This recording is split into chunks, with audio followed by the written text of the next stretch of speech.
Elle est souvent appelée la femme la plus puissante et la plus influente du monde. Bienvenue sur WatchMojo.com, et aujourd'hui nous allons explorer la vie et la carrière d'Oprah. Oprah Gayle Winfrey est née le 29 janvier 1954 dans la campagne du Mississippi. Elle a passé une grande partie de sa jeunesse turbulente dans la pauvreté, et elle était constamment déplacée à travers le pays pour vivre avec différents membres de la famille. Avant même qu'elle n'ait atteint l'âge de l'adolescence. Oprah a fait preuve très tôt d'une grande intelligence et de capacité d'expression orale, et ceci était encouragé par sa grand-mère et son père. Elle a ensuite obtenu une bourse complète pour l'Université d'État du Tennessee, où elle a étudié la communication. Winfrey a travaillé dans une station de radio locale et a été transférée dans une station de télévision locale de Nashville, où elle est devenue le plus jeune présentateur de nouvelles et la première femme noire présentatrice de nouvelles. Elle s'est finalement installée dans l'Illinois et a repris les fonctions d'animatrice de AM Chicago. Bonjour à tous. Je suis Oprah Winfrey, le nouvel animateur de AM Chicago, et je suis ravie d'être ici. Quelques mois plus tard, l'émission avait dépassé le talk show de Phil Donahue en termes d'audience. Elle a rapidement signé un contrat de syndication et le 8 septembre 1986, le premier Oprah Winfrey Show d'une heure, diffusé à l'échelle nationale, a débuté.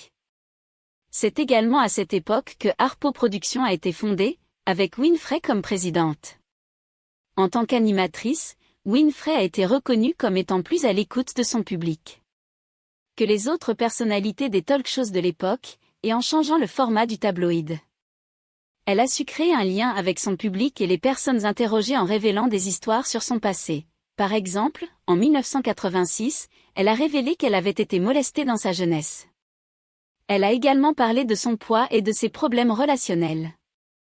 En fait, ce type de thérapie par la confession publique a été surnommé l'oprafication de la télévision. Oprah a également contribué à mieux faire connaître les homosexuels, les bisexuels, les transsexuels et les transgenres, et cela a aidé ces groupes à être acceptés par le grand public. En plus d'aborder les problèmes dans son talk show, Winfrey a également joué le rôle d'une thérapeute, qui a aidé Ellen DeGeneres à sortir du placard dans sa sitcom en 1997. Tu es gay. Alors qu'est-ce que tu vas faire maintenant? Je vais à Disneyland. Dans les années 1990, son émission a élargi son format. Elle a abordé la santé, la spiritualité, la littérature et les questions sociales, en plus des interviews de célébrités pour lesquelles elle était devenue célèbre. Une partie du bonheur vient du fait d'avoir une grande vision, et d'avoir une passion. Et du bon sexe. En 1993, Oprah entre une nouvelle fois dans l'histoire de la télévision. Son interview de Michael Jackson en prime time est devenue l'interview la plus regardée de tous les temps, et a obtenu une audience mondiale de plus de 100 millions de personnes. Oprah a aussi fait des souvenirs quand elle a poussé un chariot plein de graisse sur son plateau en 1988, et quand Tom Cruise a tristement sauté sur son canapé en 2005. Le talk show de Winfrey a également donné lieu à ce qu'on appelle l'effet Oprah. C'était la suggestion qu'Oprah Winfrey et son émission étaient suffisamment puissants d'influencer le public américain en termes de vente de livres, la religion, la spiritualité et même les opinions politiques. En 2000, Winfrey a participé à la création du réseau de télévision Oxygène. Et, en janvier 2008, Oprah a annoncé qu'elle allait lancer sa propre chaîne de télévision spécialisée, appelée OWN, Oprah Winfrey Network, et il a été lancé en 2011. La même année, après 25 ans d'antenne, le Oprah Winfrey Show a diffusé son dernier nouvel épisode le 25 mai 2011. Malgré une baisse d'audience, l'émission était restée le talk show numéro 1 depuis sa première diffusion en 1986.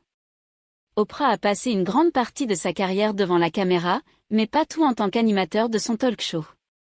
En 1985, elle a joué dans le film de Steven Spielberg et La couleur pourpre. Et ce rôle lui a valu une nomination aux Oscars. Pour la meilleure actrice dans un second rôle. J'aime Harpo, Dieu sait que je l'aime. Mais je le tuerai avant de le laisser me battre. En 1998, elle a produit et joué dans l'adaptation cinématographique du roman Beloved. Elle a ensuite produit des films et prêté sa voix à un certain nombre de films pour enfants. Winfrey a également trouvé le succès dans l'industrie des magazines. Avec son magazine en plein essor, qui a débuté en 2000. Elle a encore prouvé son influence en transformant un certain nombre de personnalités de la télévision en noms familiers, dont Dr. Phil, Dr. Oz, Rachel Ray, Nat Berku, et sa meilleure amie de longue date Gayle King. Avec une valeur nette qui approche les 3 milliards de dollars, Oprah peut se compter comme la première femme noire milliardaire du monde, ainsi que la femme la plus riche des États-Unis. Elle est considérée comme l'Afro-américaine la plus influente de sa génération, et la femme américaine la plus influente de l'histoire. Elle donne également une plus grande partie de son argent à des œuvres de charité. Plus que quiconque dans le show-business en tant que philanthrope extrêmement actif. Bien qu'Oprah n'ait pas été à l'abri de la controverse, elle a toujours fait face à ses détracteurs de manière frontale.